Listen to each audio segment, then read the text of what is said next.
for coming out this evening. As you know, we're attempting a sort of unique way to have a community meeting to talk with folks about some of the concerns that they may still have with respect to the support they're looking for to recover from the hailstorm that passed through here a few weeks ago. So we're basically here to talk about some of the issues, but to listen and to see if we can put together a set of calls that will help people and help them recover from this and help them financially as they try to get their homes and cars repaired. We'll also, after that, be willing to have any kinds of conversations about what's going on in Alberta politics, talk a bit about the economic recovery plan that we saw rolled out last week to see what folks want us to take back to the legislature, what messages they want us to deliver.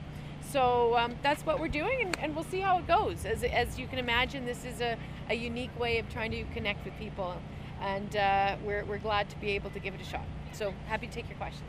Rachel, why was it important for you to do this in person rather than like a teleconference style? Well, you know, we've been doing a tremendous amount of outreach with Albertans over the course of the last 3 months on a teleconference style, with Zoom hangouts and those kinds of things. And in some ways it's been tremendously successful. It's been very efficient in terms of the number of people we've been able to reach out to and hear from. But I also think that at a certain point people want to see people in person if they can. I mean, we're humans and we like to connect, and people want to be able to connect with their elected representatives. So we're going to try this out here and see if it works, and then we'll do more of it if it does.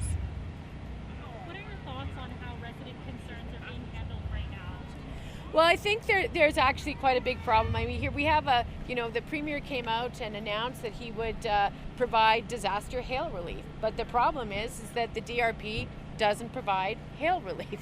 And so what we have is a provincial program that is right now defined by the rules in the insurance industry. And what we're hearing from some people anyway is that regular families and citizens are being caught in between the two, and they're not getting the support and the payout that they need.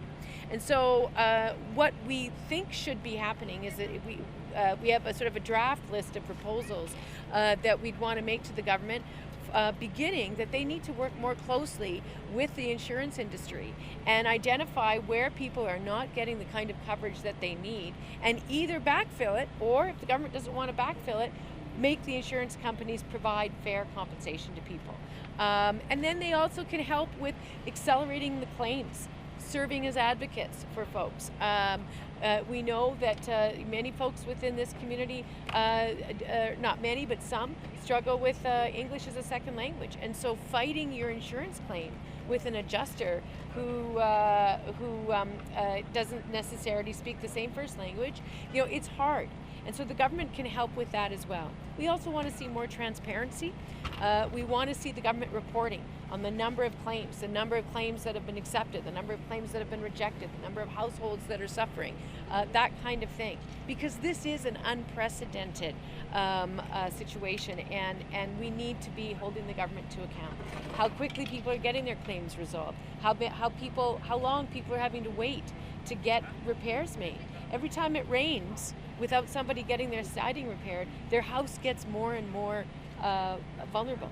So what's the timelines on this? Like, the government has been remarkably silent on important questions that matter to people about the very sanctity and security of their homes. So they can do better, they must do better. Other questions for Rachel? What kinds of questions are you expecting to hear from citizens here today? Is there like a way that they can ask you a question while you're live up there? They certainly can. There's a number of different ways they can. We have a few mics there, and we have volunteers who have the mics so people can get out of their cars and put up their hands, and if they're appropriately socially distanced, they can ask a question on a mic. We're also on FaceTime Live, so people can actually type in questions on our FaceTime Live,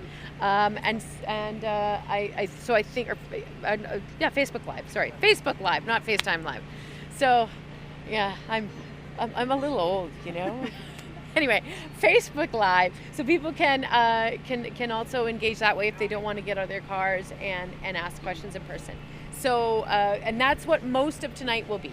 I'll make some opening remarks, and then it's going to be about hearing from people. That's why we're here. And I know you said you're going to be putting people's concerns forward. When do you plan on doing that following this event? That's a very good question. Once we've really consolidated a lot of the concerns that people have raised, done some of the background research to see what the best way is in our mind to resolve that, we will be putting together, Irfan Sabir has already been doing, the MLA here, has been doing a lot of that work, and he's got a first draft already of a letter that will be going to the Premier next week in order to outline the gaps that we think still exist. Question from here.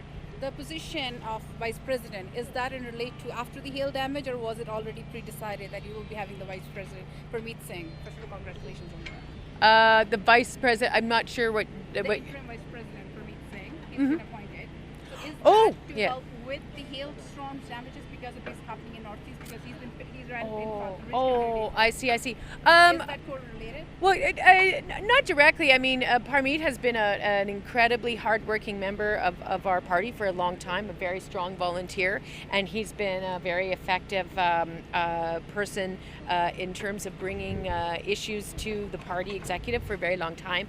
And so we were really happy, just in general, to have him there, and we're really happy to have his voice at the table on our executive. Yeah. Thanks, We have everyone. recently seen that the Supreme Court has ruled in favor of the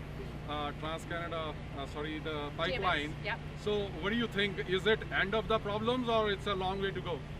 I would say neither of those answers. I would say it was a big victory today, and good news for that. You know, over the last many years, we've seen consecutive Conservative governments in Alberta and in Ottawa fail to get a pipeline to Tidewater. Even the Liberal government started out by making some mistakes as well, but ultimately they got it right. And the whole time that we were in government, we were very proud to push from day one in every way we could to get this project going forward, whether it meant a building consensus for it across the province or across the country, whether it meant fighting back with BC when they took some not wise steps against the pipeline or threatened to, or whether it meant us pushing the federal government to work with us and to buy the pipeline. All those times we've been working for it. So we knew that likely this was going to be the outcome as a result of the last decision. It's good news for Albertans. It's good news for Canadians.